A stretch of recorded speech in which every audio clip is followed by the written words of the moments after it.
Hello students, this is Gayatri. Welcome back to another video of class 10 maths. और आज हम करेंगे वर्कशीट नंबर 84। टॉपिक है इसका द्विघात समीकरण। तो ये चैप्टर 4 का आपका रिवीजन है। तो यहाँ पे हमें सबसे पहले द्विघात बहुपद की जो स्टैंडर्ड फॉर्म होती है वो दी हुई है ax² + bx + c, जहाँ पर कि जो a है वो 0 के बराबर नहीं होना चाहिए। द्विघात बहुपद की जो घात है वो कितनी होती है, 2 होती है। साथ ही विविक्तीकरण निकालने का जो फॉर्मूला होता है, सूत्र होता है, वो होता है d = b² - 4ac। द्विघात समीकरण के जो मूलों की प्रकृति होती है अब हम वो समझ लेते हैं। अगर जो हमारा विविक्तीकरण यानी कि d है वो 0 से बड़ा होता है तो हमारे मूल कैसे होते हैं, वास्तविक और असमान मूल होते हैं। वहीं अगर हमारा जो d है वो 0 के बराबर आ जाता है, यानी कि इस फॉर्मूले में जब हम वैल्यू पुट करते हैं और हमारा 0 आ जाता है तो जो मूल होते हैं वो वास्तविक और समान मूल होते हैं। वहीं अगर 0 से छोटा आता है विविक्तीकर तो मूलों की प्रकृति वास्तविक नहीं होती है। मूल निकालने के लिए हमारे पास कौन कौन सी विधियां हैं। सबसे पहले है गुणनखंड विधि, जिसमें हम सहसमीकाओं का प्रयोग करते हैं और मध्य पद को विभाजित कर देते हैं। तो वहाँ से भी हम मूल निकाल सकते हैं, शून्यक निकाल सकते हैं। द्विघात समीकरण में शून्यक और मूल एक ही चीज़ होता है। तो या तो हम गुणनखंड विधि का प्रयोग करके मध्य पद को विभाजित करके हम x का जो मान है या शून्यक है या फिर मूल है उनको ज्ञात कर सकते हैं। और दूसरा है हमारे पास द्विघात सूत्र द्वारा। अब ये द्विघात सूत्र क्या है, x बराबर -b प्लस माइनस रूट में b² - 4ac बटे 2a। तो ये है द्विघात सूत्र। इसमें अगर हम a b c और ये सारी वैल्यू रख देते हैं तो हमारे पास क्या आ जाते हैं, मूल आ जाते हैं। अब तथ्य और सूत्र देख लेते हैं। द्विघात समीकरण का तो हमें पता चल गया, जो समीकरण है वो क्या होता है, x² + bx + c की फॉर्म का होता है। a जो है वो 0 के बराबर नहीं होना चाहिए। साथ ही इसके दो मूल हो गए अल्फा और बीटा। अल्फा निकालना है तो -b प्लस √b² - 4ac बटे 2a हो जाएगा, और बीटा निकालना है तो -b माइनस b² - 4ac बटे 2a। अब मूलों की प्रकृति किस पर निर्भर करती है, d पर निर्भर करती है, यानी विविक्तीकर पर निर्भर करती है। जो अभी हमने ऊपर भी देखा कि अगर d जो है वो 0 से बड़ा होगा तो मूल वास्तविक और असमान होंगे, और तब हमारा जो फॉर्मूला होगा वो ये होगा। यहाँ पर रूट में b² - 4ac है। b² - 4ac को हम विविक्तीकर भी बोलते हैं, तो इसलिए इसकी जगह पर d भी लिख सकते हैं, या हम यहाँ पर भी वैल्यू पुट कर सकते हैं। वहीं अगर d हमारा यानी विविक्तीकर जो है वो 0 के बराबर है तो मूल वास्तविक और समान होंगे, तब हमारा फॉर्मूला होगा -b बटे 2a, क्योंकि दोनों ही मूल एक जैसे हैं इसलिए दोनों ही फॉर्मूले सेम है। वहीं अगर d जो है वो 0 से छोटा होगा तो मूल वास्तविक नहीं होंगे और हम मूल नहीं ज्ञात कर सकेंगे। वर्कशीट में हमें क्वेश्चन दिए हुए हैं। पहला क्वेश्चन है, निम्न समीकरण को गुणनखंड विधि द्वारा x के लिए हल करना है। पहला दिया हुआ है हमें 3x² - 2√6x = 2 = 0, और दूसरा हमें दिया है 2x² - ax a² = 0। तो इनको अब हमें गुणनखंड विधि से x का मान ज्ञात करना है। पहला क्वेश्चन है, पहले क्वेश्चन का पहला पार्ट है 3x² - 2√6x = 2 = 0। तो हम यहाँ पर गुणनखंड विधि से x का मान ज्ञात करेंगे या मूल ज्ञात करेंगे। तो हमें क्या करना है, इसमें जो मध्य पद है उसको विभाजन करना है। तो मध्य पद का विभाजन करने के लिए हम क्या देखते हैं, x² का जो गुणांक होता है उसको हम कांस्टेंट टर्म से गुणा करते हैं, तो हमारे पास 6 आ गया। और जो बीच का हमारा जो मध्य पद है वो कितना है, 2√6x है। तो हमें इस तरह से मध्य पद को तोड़ना है कि गुणा करें तो 6 मिल जाए और प्लस या माइनस करें तो हमें क्या मिल जाए, 2√6 मिल जाए। तो हमने इसको कैसे तोड़ा, -√6 में। अगर हम -√6 की गुणा -√6 से करेंगे तो हमें 6 मिल जाएगा, और अगर हम -√6 में -√6 को ऐड करेंगे या माइनस करेंगे तो हमें 2√6 भी मिल जाएगा। तो हमने इसको यहाँ पर कैसे तोड़ा, पहले तो 3x² को ऐसे ही रखा और 2√6x की जगह हमने क्या लिख दिया, -√6x -√6x, और जो पीछे 2 था उसको हमने ऐसे रखा बराबर 0। अब ये जो 3 है हम उसको कैसे लिख सकते हैं, √3 गुणा √3 लिख सकते हैं, क्योंकि √3 को √3 से गुणा करेंगे तो 3 आएगा। इसी तरह से 2 को हम क्या लिख सकते हैं, ब्रेक करके √2 गुणा √2। वहीं √6 को हम लिख सकते हैं √3 गुणा √2। तो अब हमने यहाँ पर जहाँ पर 3 था उसको लिख दिया √3 गुणा √3, √6 को हमने लिखा √2 गुणा √3, और √6 को फिर हमने √2 गुणा √3 लिखा, और 2 को हमने लिखा √2 गुणा √2। अब हमने ऐसा क्यों किया, जिससे कि हम कॉमन ले सकें, क्योंकि गुणनखंड विधि से जब हमें x का मान ज्ञात करना है तो हमें वहाँ पर कॉमन जो नंबर है उसको बाहर निकालना होता है। तो अब यहाँ पर हम देख सकते हैं √3x कॉमन है, पहले 2 पद में, तो √3x कॉमन लिया तो ब्रैकेट में क्या रह गया, √3x माइनस √2। यहाँ पर माइनस √2 कॉमन लिया तो क्योंकि बाहर माइनस का साइन कॉमन लिया है तो अंदर का साइन चेंज हो गया, जो प्लस था तो यहाँ पे माइनस हो गया, तो ये हो गया √3x माइनस √2। तो एक ब्रैकेट में आ गए √3x माइनस √2, दूसरे ब्रैकेट में आ गए √3x माइनस √2। तो अब हमें क्योंकि मूल निकालना है तो दोनों को इस 0 के बराबर रखेंगे हम। तो यहाँ से √3x बराबर √2 होएगा, राइट हैंड पे लाएंगे तो प्लस में हो जाएगा। x बराबर कितना आ गया, √2 बटे √3। इसी तरह से यहाँ पर भी √3x बराबर √2, x बराबर √2 बटे √3, या फिर इसको हम लिख सकते हैं √2 बटे 3। तो हमारे जो मूल हैं वो क्या आ गए, यहाँ पर हमारे पास मूल आ गए √2 बटे 3, और दोनों ही मूल क्या है, समान आए हैं, तो दोनों ही मूल क्या हमारे √2 बटे 3, √2 बटे 3। अब हम नंबर फर्स्ट का आप सेकंड पार्ट करते हैं, 2x² जमा ax माइनस a² बराबर 0। तो इसको हमें जो इसमें बीच में टर्म है इसका विभाजन करना है। क्वेश्चन में यहाँ पे मिस्टेक दी हुई है, वर्कशीट में माइनस का साइन लगाया हुआ है बट यहाँ पर प्लस का साइन आएगा। तो सही क्वेश्चन है 2x² जमा ax माइनस a²। अब इसमें जो हमारा ये मध्य पद है इसको हमें विभाजित करेंगे, तो इसको हमने कैसे विभाजन किया, 2 को 1 से गुणा करेंगे, 2 एकम 2, और 2 एकम 2 में हम ऐसे हमें माइनस या प्लस करना है कि हमें ax मिल जाए और गुणा करें तो 2 मिल जाए।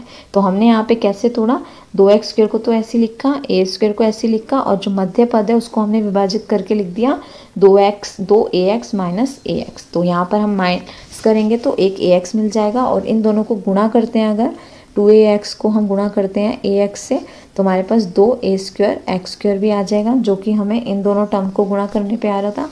तो अब हमें क्या करना है, नेक्स्ट स्टेप हमें करना है कॉमन लेना है। 2x कॉमन लेंगे, x जमा a रह जाएगा, माइनस a कॉमन लेंगे, x जमा a रह जाएगा, बाहर माइनस है इसलिए अंदर का साइन चेंज हो गया, बराबर 0। तो हमारे पास आ गया 2x माइनस a, x जमा a बराबर 0। तो एक बार 2x माइनस a को 0 के बराबर रखेंगे, एक बार x प्लस a को 0 के बराबर रखेंगे। तो यहाँ से 2x बराबर कितना आ गया, माइनस a इधर आएगा प्लस a, यहाँ से x बराबर माइनस a आ गया, इधर में x बराबर कितना हो जाएगा, a बटे 2। तो हमारे पास x के क्या मान आ गए, a बटे 2 आ गया एक मूल, और दूसरा मूल क्या आ गया, -a। क्वेश्चन नंबर सेकंड है, यदि द्विघात समीकरण x³ माइनस kx प्लस 4 बराबर 0 के मूल बराबर हो तो k का मान ज्ञात कीजिए। तो यहाँ पर हमें k का मान ज्ञात करना है, और हमें स्थिति क्या दी हुई है कि मूल बराबर है। तो मूल बराबर कब होते हैं, जब हमारी क्या होता है, b² माइनस 4ac जो है वो 0 के बराबर होता है। तो यानी कि जब मूल बराबर होते हैं, जब उनका जो विविक्तिकर है वो 0 के बराबर होता है। तो इसलिए हमने यहाँ पर क्या फॉर्मूला रखा है, विविक्तिकर का फॉर्मूला रखा है कि b² माइनस 4ac जब 0 के बराबर होगा तो मूल कैसे होते हैं, हमारे बराबर होते हैं। अब हमें k का मान ज्ञात करना है, और जो हमें वैल्यू है वो हम यहाँ से पुट कर लेते हैं। तो b कितना है, k है, तो b की जगह हम क्या रखेंगे, -k² माइनस 4, a कितना है यहाँ पर 1 है तो 1, और c कितना है 4 है तो 4 बराबर 0। माइनस k का स्क्वायर करेंगे k², और 4 4 जा 16, 4 चौक 16 हो गया, k² माइनस 16 बराबर 0। तो यहाँ से k² की वैल्यू कितनी आ गई, -16 को हम इधर लाएंगे तो कितना हो जाएगा, +16, और स्क्वायर हटाने के लिए हम क्या कर देंगे, रूट करेंगे। तो यहाँ से k का जो मान है वो कितना आ गया, +4 और -4, यानी k की जो मान है वो क्या आ गया, +4, या फिर k किसके बराबर है, -4 के। क्वेश्चन नंबर थर्ड है, द्विघात समीकरण 3√3x² प्लस 10x जमा √3 बराबर 0 का विविक्तिकर ज्ञात कीजिए। तो यहाँ पर हमें क्या निकालना है, इसका d निकालना है। तो d निकालेंगे हम कैसे, d का जो फॉर्मूला है b² माइनस 4ac उसमें हम मान रख देंगे और d निकाल लेंगे। तो यहाँ पे जो हमें समीकरण दिया होता है वो लिखा, समीकरण में a कितना है, 3√3 है, b कितना है 10 है, और c कितना है √3 है। अब d बराबर होता है b² माइनस 4ac के, तो हम यहाँ पर b कितना है 10 है, 10 का स्क्वायर माइनस 4, a कितना है 3√3, c कितना है √3, 10 धाम कितना हो गया 100, और 4 तिया 12, √3 को √3 से गुणा करेंगे 3, तो 12 तिया 36, 100 में से 36 माइनस करेंगे 64, तो d कितना आ गया हमारा यहाँ से 64। क्वेश्चन नंबर 4 है, समीकरण 1/x जमा 4 जमा 1/x माइनस 7 बराबर 11/30, x बराबर नहीं है -4,7 के मूल ज्ञात करने हैं। तो अब हमें यहाँ पर, ये भी क्वेश्चन में मिस प्रिंटिंग है, यहाँ पे प्लस नहीं है, यहाँ पे माइनस आएगा। तो अब हमें इस समीकरण जो दिया हुआ है इसके हमें मूल ज्ञात करने हैं। तो मूल ज्ञात करने के लिए क्या करते हैं, हम इस समीकरण को पहले लिख लेते हैं। तो यहाँ पे हमें समीकरण दिया हुआ है 1/x जमा 4 माइनस 1/x माइनस 7 बराबर 11/30। तो हम क्या करेंगे, इन दोनों का एलसीएम लेंगे। तो एलसीएम लेके क्या आएगा, x जमा 4 x माइनस 7 को एक साथ रख लेंगे। अब x जमा 4 तो यहाँ पर है, x माइनस 7 को 1 से गुणा करेंगे तो कितना आएगा, x माइनस 7।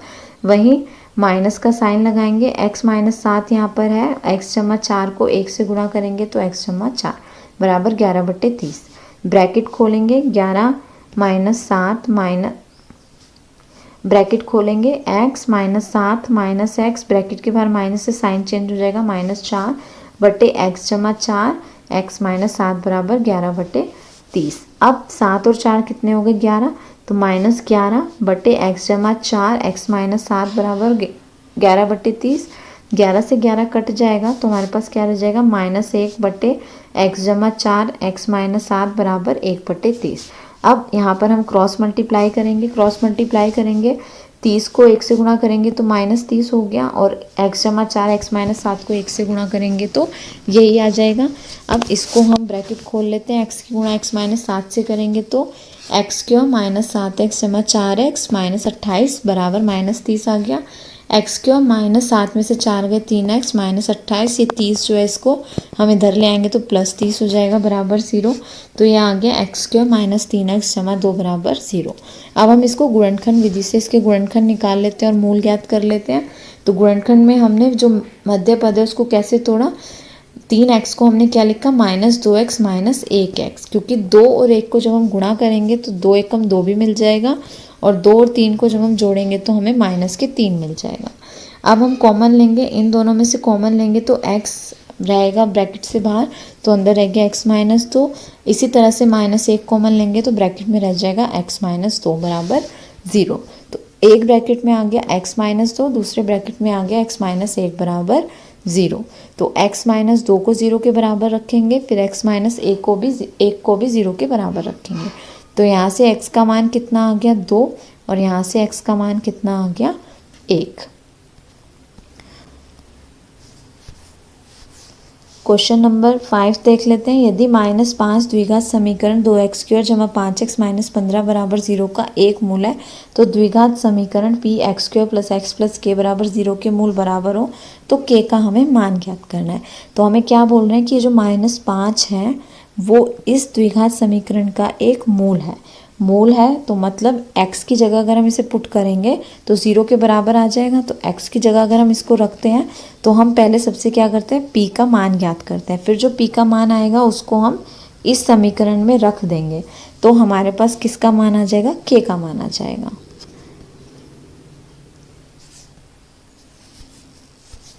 तो यहाँ पर हमने यही किया, सबसे पहले हमने लिखा -5 जो है वो px का एक मूल है, तो यानी कि जब हम यहाँ पर -5 रखेंगे तो 0 के बराबर हो जाएगा। तो हमने क्या किया, समीकरण में जहाँ जहाँ x था वहाँ -5 रखा, तो हमारे पास क्या आ गया, 2 गुणा 25 माइनस 5p माइनस 15 बराबर 0। 25 दूनी 50 माइनस 5p माइनस 15 बराबर 0। 50 में से 15 माइनस करेंगे, 35 माइनस 5p बराबर 0, माइनस 5p बराबर -35, माइनस से माइनस कट जाएगा तो p बराबर हो जाएगा 35/5, तो 5 सत्ते 35, p कितना आ गया, 7 आ गया। अब इस 7 को हम जो हमें समीकरण दिया हुआ था उसमें p की जगह रखते हैं, 7 ब्रैकेट में x² जमा x जमा k बराबर 0, ब्रैकेट खोलेंगे 7x² जमा 7x जमा k बराबर 0। तो a कितना है यहाँ पे, 7 है, b भी 7 है, और c कितना है, k है। अब हमें दिया हुआ है कि मूल क्या है, बराबर है, तो इसीलिए जो विविक्तीकर है वो 0 के बराबर होगा, यानी b² माइनस 4ac बराबर 0। मान रखेंगे b की जगह 7, a की जगह 7 और c की जगह k। तो आगे 7 सत्ते 49 माइनस 7 चौक 28 के बराबर 0, -28 के बराबर -49, इधर आके माइनस हो गया, माइनस से माइनस कट गया, k बराबर 49/28। तो यहाँ से k का मान कितना आ गया, 7 सत्ते 49, 7 चौक 28, 7/4। तो k का मान आ गया हमारा 7/4। अगला प्रश्न देखते हैं। x के लिए हमें हल करना है 1/a जमा 1/b जमा 1/x बराबर 1/a जमा b जमा x, और a जमा b जमा x बराबर नहीं है 0 के। तो अब इस क्वेश्चन को हम देखते हैं कैसे करेंगे। यहाँ पर हमें जो समीकरण दिया हुआ है सबसे पहले हमने वो रखा 1/a जमा b जमा x बराबर 1/a जमा 1/b जमा 1/x। अब हम क्या करते हैं, ये जो 1/x है इसको हम अपने लेफ्ट हैंड साइड पे ले आते हैं, तो ये माइनस में हो जाएगा प्लस में है, तो यहाँ पर हमने यही किया है। अब हम क्या करते हैं, एलसीएम लेते हैं, तो इधर नीचे एलसीएम लेंगे तो कितना होगा, x और a जमा b जमा x को एक ब्रैकेट में रख लेंगे। अब जब a जमा b जमा x हम इसको काटेंगे तो ये कट जाएगा, x बचेगा, x को 1 से गुणा करेंगे तो कितना आ गया, x। इसी तरह से x से x कट गया, a जमा b जमा x को 1 से गुणा करेंगे तो कितना आ गया, a जमा b जमा x बराबर, इन दोनों का एलसीएम लेंगे तो नीचे कितना आएगा, ए बी, और ऊपर कितना आ गया, a जमा b। ब्रैकेट खोलेंगे, साइन चेंज हो जाएगा, x minus a minus b minus x बटे x a जमा b जमा x बराबर a जमा b बटे ए बी। अब x से x कट गया, एक प्लस में एक माइनस में, हमारे पास रह गया माइनस a माइनस b बटे x a जमा b जमा x बराबर a जमा b बटे ए बी। अब माइनस कॉमन लेंगे तो ब्रैकेट में क्या रह जाएगा, a जमा b रह जाएगा, और नीचे x ब्रैकेट में a जमा b जमा x ऐसे ही रहेगा, और यहाँ पर कितना a प्लस b बटे ए बी। अब इधर भी a प्लस b है, इधर भी a प्लस b है, दोनों कैंसिल हो गए, तो रह गया -1 बटे x a जमा b जमा x बराबर 1 बटे ए बी। क्रॉस मल्टीप्लाई करेंगे तो आ जाएगा x a जमा b जमा x बराबर माइनस ए बी। अब हम क्या करते हैं, यहाँ पर ब्रैकेट ओपन करेंगे, ax जमा bx जमा x के बराबर a माइनस बी, और इस a माइनस बी को फिर अब जब हम लेफ्ट हैंड पे ले आएंगे तो प्लस हो गया। अब इन दोनों में से कॉमन लेना है और इन दोनों में से कॉमन लेना है, तो यहाँ से x कॉमन लेंगे तो x ब्रैकेट में x जमा a रह जाएगा, b कॉमन लेंगे तो x जमा a रह जाएगा बराबर 0। तो यानी हमारे गुणनखंड क्या हुए, x जमा a और x जमा b, दोनों को ही 0 के बराबर रखेंगे, तो यहाँ से x का मान आ गया -a और यहाँ से x का मान कितना आ गया -b। तो ये थी हमारी worksheet number 84। Thank you for watching my video.